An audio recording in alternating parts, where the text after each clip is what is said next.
we talk about COVID-19. And when I assess the amount of ads and infomercials and programs that we have on COVID-19, none of it is short of information. None of it is short of telling you what is the situation. None of it is short of telling you that you will die if you don't wear a mask, that you will die if you don't practice sanitizing and so forth. You will die if you are in a crowd. None of it. But what do we do? Many people still go outside without a mask. Many people refuse to sanitize. Many people refuse to remove themselves from crowds. But I did that about 2 weeks ago. When I turned up at a friend's place, they had about 11 persons sitting there. None of them had on a mask. I went into my vehicle. I pulled out the mask, a pack of masks, and I gave to each one of them.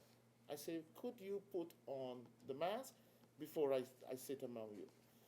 They said, whoever does, they'll kill me. And I was like, what ignorance is this? You know? So they refused to, and I refused to join them. I drove away. We have to, that's the kind of responsibility that we need among ourselves and among the society. We have got to stop this.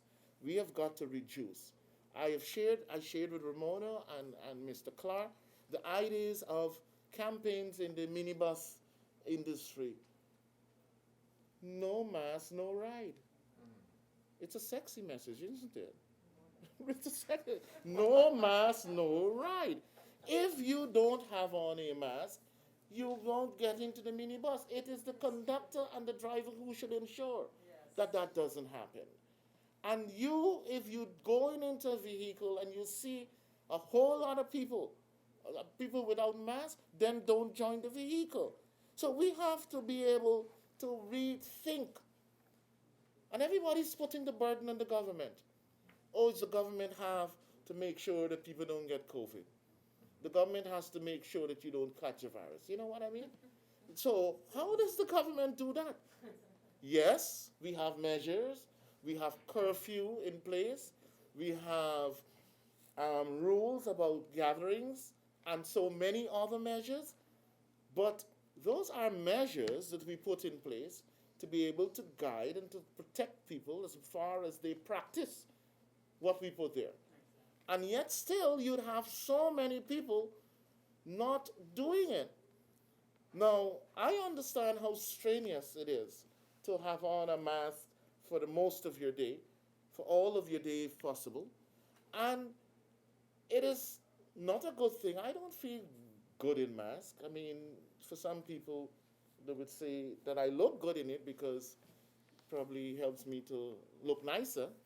But but jokingly so. But the thing is that it is a real horrible experience. But I know we have to do it because of the virus. And we must all think that we should all do it. And if we all do it, we can get rid of this virus faster. I want to be able to come out back to go to some parties. I want to be able to come out back and climb on the seawall. I want to be able to come out back and to go wherever I want to go without the police telling me it's 6 o'clock and you should be in your home.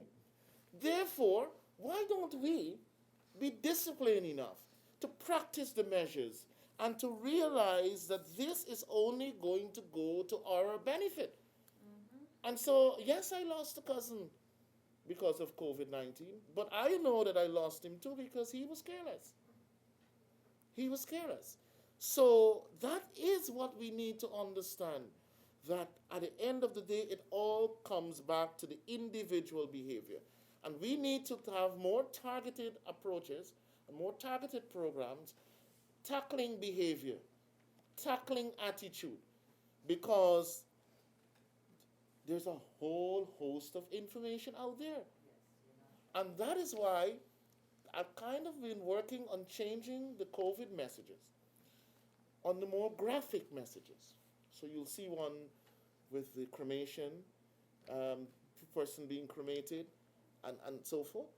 Because I believe, I want to believe that that may help, and that should help.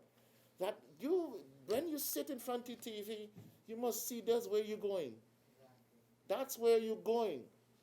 So I don't want to go there. What I have to do? Put on the mask. Avoid the crowd. Wash your hands. Social distance. And so we have to understand how this works. It is a terrible loss